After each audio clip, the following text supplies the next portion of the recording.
À New Delhi, quelque chose d'inhabituel vient de se produire dans la diplomatie canadienne.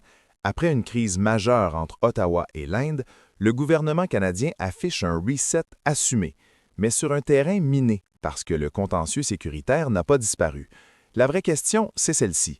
Est-ce qu'on assiste à un simple geste de normalisation ou à une réorientation stratégique du Canada dans l'Indo-Pacifique, motivée par l'économie, l'énergie et la dépendance aux États-Unis? Aujourd'hui, on parle d'un dossier précis, la relance des relations Canada-Inde autour d'un paquet d'accords annoncés à New Delhi par le premier ministre indien Narendra Modi et le premier ministre canadien Mark Carney. Les éléments les plus solides, les plus vérifiables, se trouvent dans le communiqué officiel du premier ministre du Canada et dans les dépêches de grands médias internationaux. Le point central, c'est un accord d'approvisionnement d'uranium à long terme chiffré à 2,6 milliards de dollars canadiens, lié aux ambitions nucléaires civiles de l'Inde. Et derrière cette annonce, il y a une logique économique et géopolitique très canadienne: diversifier, sécuriser des chaînes d'approvisionnement et réduire une dépendance commerciale aux États-Unis qui reste massive. Si vous voulez comprendre ce qui se joue réellement derrière les décisions politiques au Canada, abonnez-vous dès maintenant. Ici, on décrypte le système. Revenons aux faits et uniquement aux faits confirmés. D'abord, la rencontre à New Delhi et l'annonce d'un nouveau partenariat. Le communiqué du gouvernement canadien parle de nouvelles Strategic Energy Partnership et d'accords ou mécanismes de coopération sur l'énergie, les talents, la technologie et des initiatives liées aux ressources. Ensuite, l'élément dur, quantifié, l'accord d'uranium. Le gouvernement canadien précise un contrat de 2,6 milliards de dollars avec une livraison prévue sur la période 2027-2035 et une quantité d'environ 22 millions de livres d'uranium. Ça, ce n'est pas une impression ou une interprétation, c'est une donnée publiée officiellement. Autre fait bien établi, le contexte diplomatique. Les relations Canada-Inde ont plongé après les accusations canadiennes liées à la mort de Hardeep Singh Nijjar en 2023. Ici, il faut être très rigoureux. Ce qui est vérifiable publiquement, c'est l'existence d'une crise, de mesures diplomatiques et d'une enquête en cours évoquée par les autorités canadiennes. Ce qui n'est pas confirmé au sens où certains voudraient l'entendre, c'est une attribution judiciaire finale, publique, fermée. L'Inde a rejeté les accusations. Et en 2024, il y a eu une escalade diplomatique documentée. Le Canada a expulsé des diplomates indiens, décision annoncée sur canada.ca par la ministre des Affaires étrangères. Là aussi, c'est du factuel. Troisième bloc factuel, la dépendance commerciale du Canada aux États-Unis. Statistique Canada indique qu'en 2024, environ 75,9% des exportations canadiennes allaient vers les États-Unis. Cette donnée est fondamentale parce qu'elle explique pourquoi Ottawa cherche périodiquement des portes de sortie économiques. Et c'est là qu'entre en scène l'Inde. Marché immense, croissance, besoins énergétiques considérables et ambition nucléaire affichée à long terme avec un objectif de monter en puissance d'ici 2047. Maintenant, distinguons clairement les déclarations politiques des réalités structurantes. Quand Mark Carney parle d'un engagement plus important dans la dernière année que sur les 2 dernières décennies, c'est une formule politique. Elle peut être sincère, elle peut être tactique, mais elle n'est pas mesurable sans indicateur précis. Quand Narendra Modi parle d'un nouvel élan et d'une confiance mutuelle, c'est du langage diplomatique standard dans une séquence de réchauffement. Ce qui compte, c'est la matérialité des décisions et ce qu'elles révèlent. Alors, qu'est-ce que le mécanisme politique derrière cette relance? D'abord, c'est un pari de gestion de risque, parce que le Canada tente de découpler 2 dossiers qui, politiquement, se contaminent, un dossier économique-énergétique et un dossier sécuritaire explosif. Sur le plan institutionnel, Ottawa peut pousser des accords commerciaux et industriels tout en maintenant un langage prudent sur les enquêtes et les allégations. Mais ce n'est pas simple, car au Canada, l'espace politique est très sensible à ces enjeux. Opinion publique, communauté concernée, opposition parlementaire et surtout la contrainte d'un État de droit qui limite ce que l'exécutif peut publiquement affirmer sans base judiciaire. Deuxième mécanisme, la diversification n'est pas un slogan, c'est une stratégie défensive.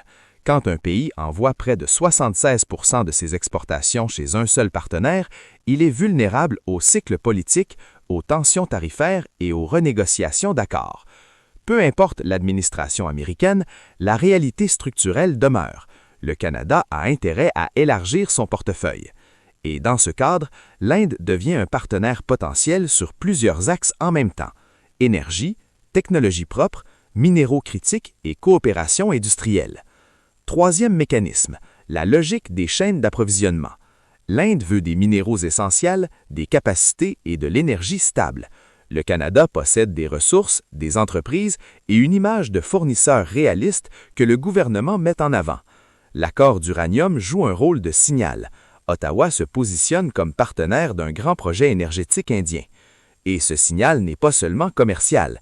Il peut être aussi lu comme un mouvement géopolitique. Le Canada tente de s'inscrire plus concrètement dans l'Indo-Pacifique s'en appuyant sur des leviers économiques. Maintenant, ce que cela signifie réellement. Sur le plan économique, l'accord d'uranium est une opportunité industrielle claire pour le Canada, avec un horizon long et des flux commerciaux plus prévisibles. Il peut renforcer une filière et un acteur canadien et projeter l'image d'un Canada fournisseur stratégique dans un monde où l'énergie revient au cœur des calculs de puissance. Sur le plan institutionnel, cela teste la capacité du gouvernement fédéral à mener une politique étrangère économique ambitieuse sans se faire rattraper par un dossier sécuritaire non résolu politiquement. Sur le plan électoral, ce type de rapprochement peut devenir un enjeu interne. Certains verront une diplomatie pragmatique, d'autres dénonceront un passage à autre chose trop rapide. Et sur le plan géopolitique, ça peut repositionner le Canada dans une logique de partenariat multiple plutôt que d'alignement par défaut. Mais attention, il y a des zones d'incertitude importantes et elles comptent. Première zone, certains chiffres avancés dans des articles secondaires, notamment sur le volume exact d'investissement canadien en Inde, ne sont pas solidement confirmés par une source officielle unique et stable.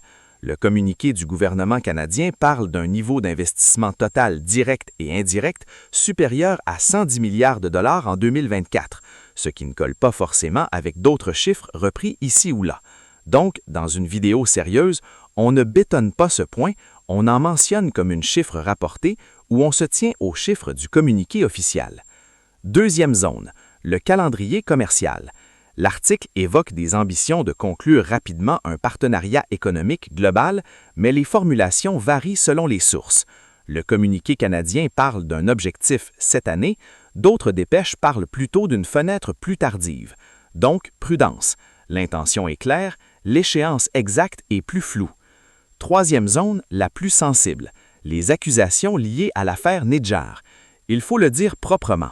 Selon les informations disponibles à ce stade, il y a une crise diplomatique documentée, des déclarations et des mesures officielles canadiennes et un rejet officiel indien.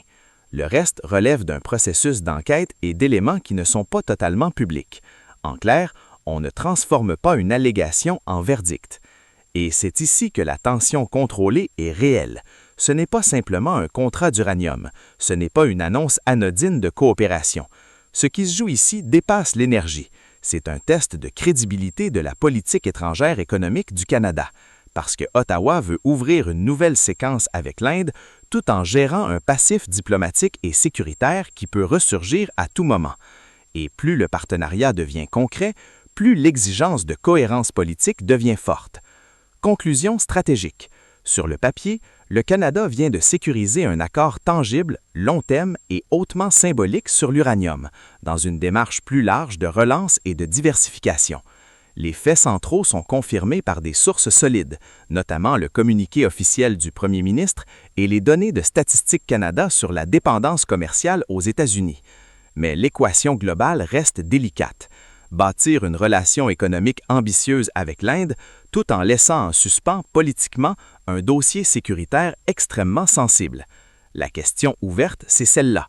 Est-ce que ce reset va tenir dès que la politique intérieure canadienne ou un nouvel épisode diplomatique viendra remettre la sécurité au centre du débat? Si vous voulez continuer à comprendre les mécanismes du pouvoir canadien, abonnez-vous. Ici, on analyse le système.